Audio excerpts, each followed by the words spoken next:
મારું નામ પટેલ શર્મિષ્ઠાબેન કનુભાઈ, ગામ કોટ, તાલુકો વિજાપુર, જિલ્લો મહેસાણા.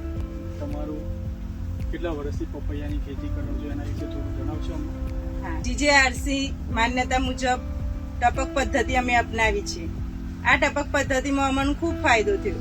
આ ટપક પદ્ધતિથી અમારા ખાતરમાં, પાણીમાં બહુ બચાવ થાય છે.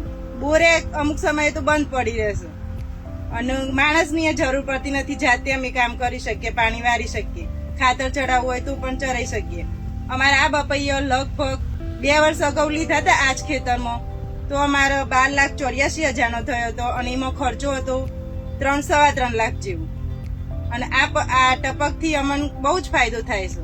એક તો નિંદામણ ઓછું ઉગે એટલે માણસની ઓછી જરૂર પડે અને પાણી વારવામાં માણસની જરૂર પડે એ નહીં પડતી. અમારે જાતે વારવું હોય તો વારી શકીએ, ખાતર ચરાવવું હોય ચરાવી શકીએ અને ખૂબ જ ફાયદો થાય છે ટપક પદ્ધતિ.